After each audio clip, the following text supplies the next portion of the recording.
Zачем?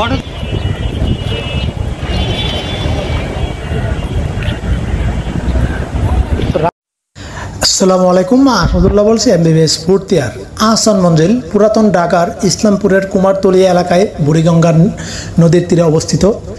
এটি পূর্বে ছিল ঢাকার নবাবদের আবাসিক প্রাসাদ ও জমিদারের সদর কাচারি। বর্তমানে এটি জাদুঘর হিসেবে ব্যবহৃত হচ্ছে। এর প্রতিষ্ঠাতা নবাব আব্দুল গনি।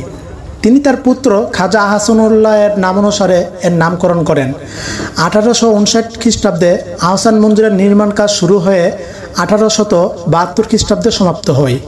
1906 খ্রিস্টাব্দে এখানে এক অনুষ্ঠিত বৈঠকে মুসলিম লীগ প্রতিষ্ঠার সিদ্ধান্ত হয়।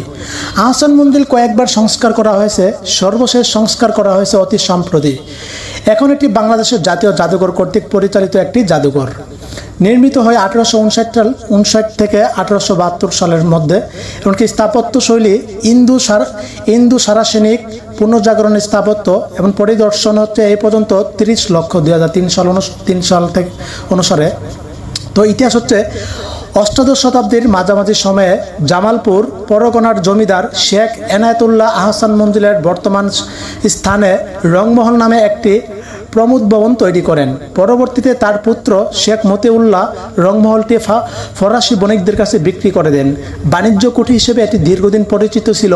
এরপরে 1830-এ বেগম বাজারে বসবাসকারী নওয়াব আব্দুল গনির পিতা খাজা আলিমুল্লাহ এটি ক্রয় করে বসবাস শুরু করেন। এই বাসভবনকে কেন্দ্র করে Khwaja Abdul Gani Martin and company নামক একটি ইউরোপিয়ান নির্মাণ ও প্রকৌশলী প্রতিষ্ঠানকে দিয়ে এটি মাস্টার প্ল্যান তৈরি করান, যার প্রধান ইমারত ছিল আহসান মঞ্জিল। 1859 সালে নওয়াব আব্দুল গনি প্রাসাদটি নির্মাণ শুরু করেন, যা 1872 সালে সমাপ্ত হয়। তিনি তার প্রিয় পুত্র খাজা আহসানুল্লাহের নামানুসারে নামকরণ করেন আহসান মঞ্জিল। ওই যুগে নবনির্মিত প্রাসাদ ভবনটি রংমহল ও পুরাতন ভবনটি অন্দরমহল নামে পরিচিত ছিল। 1888 সালের 7 এপ্রিল প্রবল ভূমিকম্পে পুরো আহসান মঞ্জিলে ব্যাপক ক্ষয়ক্ষতি সাধিত হয়। ক্ষতিগ্রস্ত আহসান মঞ্জিল পুনর্নির্মাণের সময় বর্তমানের উঁচু গম্বুজটি সংযোজন করা হয়। পুনর্নির্মাণ ও মেরামতের জন্য রানীগঞ্জ থেকে উন্নত মানের ইট আনা হয়। মেরামত কর্ম পরিচালনা করেন প্রকৌশলী গোবিন্দ্রচন্দ্র রায়। সে আমলে ঢাকা শহরে আহসান মঞ্জিলের মতো এত ঝাঁকালো ভবন আর ছিল না।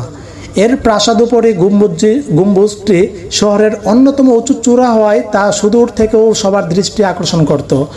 1897 সালে 12 জুন ঢাকার ভূমিকম্প আঘাত হানলে আহসান মঞ্জিলে ব্যাপক ক্ষয়ক্ষতি হয়।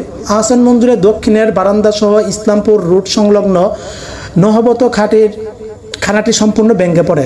পরবর্তীকালে নবাব আহসানুল্লাহ তা পুনর্নির্মাণ করেন এবং 1952 সালে জমিদারি উচ্ছেদ আইনের আওতায় ঢাকা নওয়াব এসএস সরকার অধিগ্রহণ করেন। কিন্তু নওয়াবদের আবাসিক ভবন আহসান মঞ্জিল এবং বাগানবাড়ি সমূহ অধিগ্রহণের বাইরে থাকে। কালক্রমে অর্থাভাব ও নওয়াব পরিবারের প্রভাব প্রতিপত্তি ক্ষয়িষ্ণু হওয়ার ফলে আহসান মঞ্জিলের রক্ষণাবেক্ষণ দূর হয়ে পড়ে এবং 1960 দশকে এখানে থাকা মূল্যবান দ্রব্যাদি নওয়াব পরিবারের সদস্যের নিলামে কিনে নেয়। এই প্রাসাদের ছাদের উপর সুন্দর একটি গম্বুজ আছে। একসময় এই গম্বুজের চূড়াটি ছিল ঢাকা শহরের সর্বোচ্চ। মূল ভবনের বাইরে ত্রিতোরণ বিশিষ্ট প্রবেশাগার দেখতে সুন্দর। একইভাবে উপরে ওঠার সিঁড়িগুলো সবার দৃষ্টি আকর্ষণ করে। পূর্ব ও পশ্চিম প্রান্তে দুটি মনোরম তোরণ আছে, যা সবচেয়ে সুন্দর।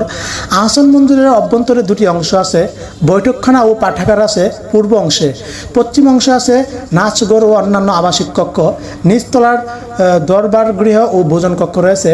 1 মিটার উঁচু বেদির উপর স্থাপিত দ্বিতল প্রাসাদ ভবনটির পরিমাণ 125.4 মিটার এবং 28.75 মিটার। নিচতলা থেকে মেঝে ছাদ পর্যন্ত উচ্চতা 5 মিটার ও দোতলায় 5.8 মিটার। প্রাসাদের উত্তর ও দক্ষিণ দিকে একতলার সমান উঁচু করে গাড়ি বারান্দা। দক্ষিণ দিকের গাড়ি বারান্দার উপর দিয়ে দোতলার বারান্দা থেকে একটি সুবৃহৎ খোলা সিঁড়ি সম্মুখে বাগান দিয়ে নদীর ধার পর্যন্ত নেমে গেছে। সিঁড়ির সামনে বাগানে একটি ফোয়ারা ছিল, যা বর্তমানে নেই। প্রাসাদের উভয় তলার উপর ও দক্ষিণ দিকে রয়েছে অর্ধাবৃত্তাকার খিলান যুগে প্রশস্ত বারান্দা ও কক্ষগুলোর মেঝে মার্বেল পাথর শোভিত। আহসান মঞ্জিলের গম্বুজটি নির্মাণের জন্য প্রথমে নিচতলার বর্গাকার কক্ষটির চার কোণার ইট দিয়ে ভরাট করে গোলাকার রূপ দেওয়া হয়েছে। এর উপর দোতলা নির্মিত অনুরূপ গোলাকার কক্ষের ঊর্ধ্বাংশে ক্রয়ষ্ণের মাধ্যমে ছাদের কাছে কক্ষটিকে অষ্টভুজাকৃতি করা হয়েছে। এই অষ্টকোণ কক্ষটির ছাদের উপর গম্বুজের পিপায় পরিণত হয়েছে। পরিশেষে অষ্টবাহুর সুচগ্র মাথাগুলোকে কেন্দ্রের দিকে ক্রমে হেলিয়ে চূড়াতে নিয়ে কুমন্দ্রকলির আকারের গম্বুজটি তৈরি করা হয়েছে। ভূমি থেকে গম্বুজের শীর্ষের উচ্চতা 27.13 মিটার। বাংলাদেশের স্বাধীনতার পর অযত্ন ও অপব্যবহারের আহসান মঞ্জিল ধ্বংসপ্রাপ্তির দ্বারপ্রান্তে পৌঁছে এমনত অবস্থায় 1974 সালে ঢাকার নওয়াব পরিবারের উত্তরসূরিরা আহসান মঞ্জিলের প্রাসাদ নিলামের বিক্রির পরিকল্পনা করেন। সরকারের ভূমি প্রশাসন মন্ত্রণালয়ের পক্ষে নিলাম বিক্রির প্রস্তাব দিয়ে চূড়ান্ত অনুমোদনের জন্য তৎকালীন প্রধানমন্ত্রী শেখ মুজিবের কাছে পেশ করা হয়। কিন্তু শেখ মুজিব আহসান মঞ্জিলের স্থাপত্য সৌন্দর্য ও ঐতিহাসিক গুরুত্ব উপলব্ধি করে 1974 সালের 2রা নভেম্বর এটি নিলামের বিক্রির প্রস্তাব নাকচ করে দেন। আহসান মঞ্জিলের সংস্কার, সৌন্দর্যবর্ধন ও জাদুঘর রূপান্তর শীর্ষক প্রকল্পের বাস্তবায়ন আরম্ভ হয় 1986 সালের মার্চ মাসে। জাতীয় গুরুত্বপূর্ণ ইতিহাসের স্থাপত্য নিদর্শন সংরক্ষণের জন্য আহসান মঞ্জিল ভবনটি সংস্কার করে জাদুঘর রূপান্তর ও প্রাসাদের সাথে সামঞ্জস্য রেখে ভবনটির পারিপার্শ্বিক এলাকার উন্নয়ন করার প্রকল্পটির মূল উদ্দেশ্য ছিল। সংস্কৃতি বিষয়ক মন্ত্রণালয়ের অধীনে এ প্রকল্পে নির্বাহী সংস্থা ছিল বাংলাদেশ জাতীয় জাদুঘর। তবে প্রকল্প বাস্তবায়নের দায়িত্ব বাংলাদেশ জাতীয় জাদুঘর ও গণপূর্ত অধিদপ্তরের উপর যৌথভাবে ন্যস্ত ছিল। সংস্কার ও সংরক্ষণ কাজ গণপূর্ত অধিদপ্তর কর্তৃক সম্পাদিত হয়। নিদর্শন সংগ্রহ ও প্রদর্শনী উপস্থাপনের মাধ্যমে জাদুঘরের রূপান্তরের কাজ সম্পাদন করেন বাংলাদেশ জাতীয় জাদুঘর। 1985 সালের 3রা নভেম্বর আহসান মঞ্জিল প্রাসাদ ও তৎসংলগ্ন চত্বর সরকার অধিগ্রহণ করার মাধ্যমে সেখানে জাদুঘর তৈরির কাজ শুরু হয়। 1992 সালের 20 সেপ্টেম্বর আহসান মঞ্জিল জাদুঘরের আনুষ্ঠানিক উদ্বোধন ও জনসাধারণের পরিদর্শনের জন্য উন্মুক্ত করে দেওয়া হয়। রংমহলে 31টি কক্ষের 23টিতে প্রদর্শনী উপস্থাপন করা হয়েছে। 9 কক্ষ লন্ডনের ইন্ডিয়া অফিস লাইব্রেরিতে প্রাপ্ত ও মিস্টার ফিজকাপ কর্তৃক 1904 সালে তোলা আলোকচিত্রের সাথে মিলে সাজানো হয়েছে। আহসান মঞ্জিলের তুষারখানা ও ক্রুকারিজ কক্ষে থাকা তৈজসপত্র ও নওয়াব এসেস্টের পুরনো অফিস এডওয়ার্ড হাউস থেকে প্রাপ্ত বিভিন্ন নিদর্শন সংরক্ষণ করে প্রদর্শনীতে দেওয়া হয়েছে। এছাড়া উক্ত আলোকচিত্রের সাথে মিলে বিভিন্ন আসবাবপত্র তৈরি ও সমসাময়িক কালের সাদৃশ্যপূর্ণ নিদর্শনাদি ক্রয় ও সংগ্রহ করে গ্যালারিতে উপস্থাপন করা হয়েছে। আহসান মঞ্জিলের জাদুঘরে এ যাবৎ সংগৃহীত নিদর্শনের সংখ্যা হচ্ছে মোট 4077টি।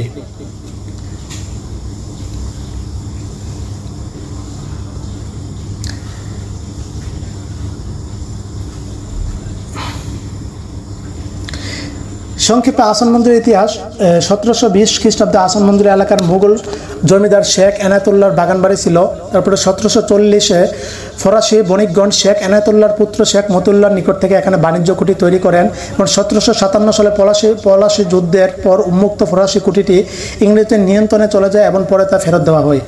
1830-এ খাজা আলিমুল্লাহ ফরাসিদের নিকট থেকে কুঠি বাড়িটি ক্রয়পূর্বক নিজেদের বাসভবন যোগী করে সংস্কার করেন এবং 1859 সালে নওয়াব আব্দুল গনি ফরাসি কুঠির পূর্ব পার্শ্বে নতুন প্রাসাদ নির্মাণ শুরু করেন, যা 1862 সালে শেষ হয় এবং তিনি তার পুত্র খাজা আহসানুল্লাহর নামে নামকরণ করেন আহসান মঞ্জিল। 7 এপ্রিল 1888 প্রবল টর্নেডোর আঘাতে আহসান মঞ্জিলের ব্যাপক ক্ষতি হয়। নবাব আহসানুল্লাহ সংস্কার ও উন্নয়ন করেন। এ সময় রংমহলের উপর সুদৃশ্য গম্বুজটি সংযোজন করা হয়। 12 জুন 1897 সালে ভয়াবহ ভূমিকম্পে আহসান মঞ্জিলের কিছু ক্ষয়ক্ষতি হয় এবং নবাব আহসানুল্লাহ মেরামত করেন এবং 18 থেকে 19 ফেব্রুয়ারি 1904 ভাইসরয় রেড কার্জন বঙ্গ বিভাগের পক্ষে জনমত গঠনের লক্ষ্যে পূর্ববঙ্গ সফরে এসে আহসান মঞ্জিলের নবাব সলিমুল্লাহর অতিথি হিসেবে অবস্থান করেন এবং 3রা মার্চ 1920 কেন্দ্রীয় খেলাফত কমিটির নেতা মাওলানা শওকত আলী ও মাওলানা আব্দুল কালাম আজাদের উপস্থিতিতে নবাব হাবিবুল্লাহ আহসান মঞ্জিলের প্রাঙ্গণে এক বিরাট সভা করেন এবং 14 মার্চ 1952 জমিদারি উচ্ছেদ আইনের আওতায় সরকার ঢাকার নবাব এসেস্ট অধিগ্রহণ করেন, তবে আহসান মঞ্জিলের নবাব বাগানবাড়িগুলো অধিগ্রহণের বাইরে থাকে। 1960 সংস্কারের আহসান মঞ্জিল জরাজীর্ণ হয়ে এবং এখানে থাকা মূল্যবান জিনিসপত্র নবাব পরিবারের সদস্য নিলামে কিনতে থাকে। 1974 সালে নবাব পরিবারের অগ্রাধিকার সংরক্ষণে অপারগ হয়ে আহসান মঞ্জিল নিলামে বিক্রি দেওয়ার সিদ্ধান্ত নেয় এবং 2রা নভেম্বর 1974 সালে জাতির জনক বঙ্গবন্ধু শেখ মুজিবুর রহমান আহসান মঞ্জিল নিলামে বিক্রির প্রস্তাব বাতিল করে দেন এবং সংস্কারপূর্বক এখানে জাদুঘর পর্যটন কেন্দ্র স্থাপনের নির্দেশ প্রদান করেন। 2রা নভেম্বর 1985 সরকার সামরিক বিধি জারির মাধ্যমে আহসান মঞ্জিল প্রাসাদ এবং তৎসংলগ্ন 5.65 একর সম্পত্তি অধিগ্রহণ করা, যার মধ্যে 4.69 একর জাদুঘরকে দেওয়া হয় এবং 2রা মার্চ 1986 সংস্কৃতি বিষয়ক মন্ত্রণালয় আহসান মঞ্জিলের বাস্তবায়নের সার্বিক দায়িত্ব বাংলাদেশের জাতীয় জাদুঘরকে দেয়। তবে ভবনাদি সংস্কারের কাজ গণপূর্ত অধিদপ্তর করবে বলে জানানো হয়।